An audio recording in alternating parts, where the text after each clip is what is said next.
Terima kasih atas kesempatan yang diberikan kepada saya. Nama saya Sri Yusti Jelita, NIM H021851, kelas C 2018. Pada video kali ini saya akan memaparkan resum materi berpikir tingkat tinggi. Yang pertama, pengertian dari berpikir tingkat tinggi atau HOTS. Higher Order Thinking Skill atau HOTS merupakan suatu proses berpikir peserta didik dalam level kognitif yang lebih tinggi yang dikembangkan dari berbagai konsep dan metode kognitif serta taksonomi pembelajaran seperti metode problem solving, taksonomi Bloom, dan taksonomi pembelajaran, pengajaran, dan penilaian. Kemampuan berpikir tingkat tinggi merupakan kemampuan berpikir di mana peserta didik harus bisa menganalisis, mengevaluasi, dan menghasilkan suatu solusi yang baru pada permasalahan yang dihadapi, bukan hanya sekedar mengetahui dan menghafalkan suatu konsep. Selanjutnya, indikator Higher Order Thinking Skill atau HOTS. Adapun indikatornya yang pertama, menganalisis. Menurut Anderson dan Catworth 2001 dan Burkhardt 2010, kemampuan menganalisis merupakan kemampuan menguraikan suatu bahan atau konsep menjadi bagian-bagian dan menjelaskan bagaimana hubungan yang terjadi antara suatu bagian dengan bagian lain secara keseluruhan. Kemampuan menganalisis dapat diklasifikasikan menjadi 3 bagian, yaitu yang pertama, membedakan. Membedakan melibatkan pembedaan bagian-bagian dari keseluruhan struktur dalam hal relevansi atau pentingnya informasi. Pembedaan terjadi ketika peserta didik membedakan mana yang relevan atau yang tidak relevan, penting atau tidak penting dari informasi. Kemampuan membedakan memiliki kecenderungan untuk memilih informasi yang relevan atau penting saja. Membedakan berbeda dengan membandingkan dalam konteks yang lebih besar untuk menentukan apa yang relevan dan apa yang tidak.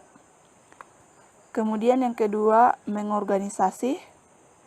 Mengorganisasi melibatkan identifikasi elemen-elemen dari suatu komunikasi atau situasi dan mengenali bagaimana elemen-elemen itu bersatu dalam suatu struktur yang koheren. Dalam mengorganisasi, peserta didik membangun koneksi yang sistematis dan koheren di antara potongan-potongan informasi yang disajikan. Mengorganisasi biasanya terjadi bersamaan dengan diferensiasi. Istilah alternatif untuk mengorganisasi adalah penataan, pengintegrasian, pencarian koherensi, penjabaran, dan penguraian. Kemudian yang ketiga, menghubungkan.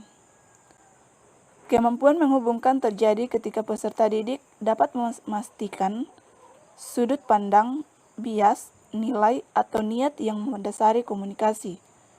Menghubungkan melibatkan proses dekonstruksi di mana peserta didik menentukan niat penulis materi yang disajikan.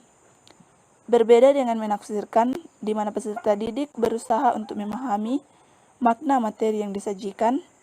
Menghubungkan melibatkan perpanjangan di luar pemahaman dasar untuk menyimpulkan maksud atau sudut pandang yang mendasari materi yang disajikan. Kemampuan menghubungkan dapat dinilai dengan menyajikan beberapa materi tertulis atau lisan, dan kemudian meminta peserta didik untuk membangun atau memilih deskripsi dari sudut pandang penulis, maksud, dan jenisnya. Selanjutnya, indikator yang kedua yaitu mengevaluasi. Mengevaluasi didefinisikan sebagai membuat penilaian berdasarkan kriteria dan standar. Kriteria yang paling sering digunakan adalah kualitas, efektivitas, efisiensi, dan konsistensi. Kemudian indikator yang ketiga yaitu mencipta. Kemampuan mencipta melibatkan penyatuan elemen untuk membentuk keseluruhan yang koheren atau fungsional. Tujuan dari kemampuan mencipta yakni agar peserta didik mampu membuat produk baru dengan menata ulang. Selanjutnya yaitu implementasi HOTS Kurikulum 2013. Dalam implementasi pembelajaran, khususnya bagi guru di sekolah dasar, mempunyai implikasi antara lain. Yang pertama, implikasi bagi guru.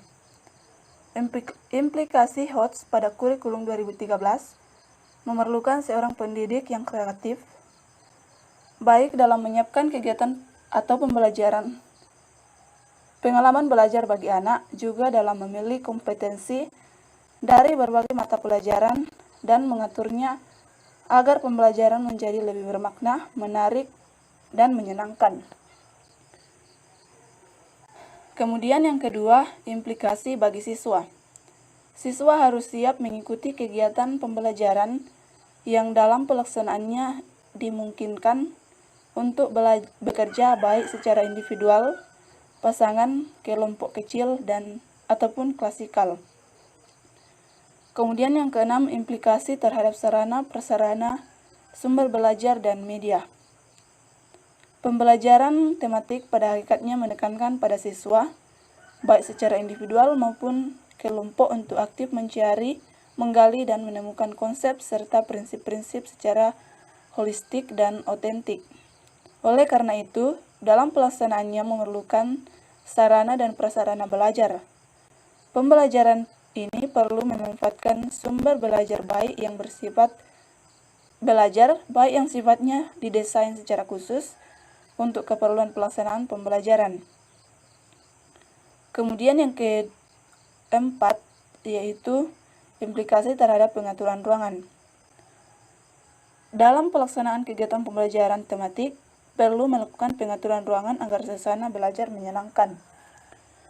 Pengaturan ruangan tersebut meliputi: pertama, ruangan perlu ditata sesuai dengan topik yang sedang dilaksanakan. Kedua, susunan bangku peserta didik dapat berubah-ubah sesuai dengan keperluan pembelajaran yang sedang berlangsung. Ketiga, peserta didik tidak selalu duduk di kursi, tetapi dapat duduk di tikar atau karpet.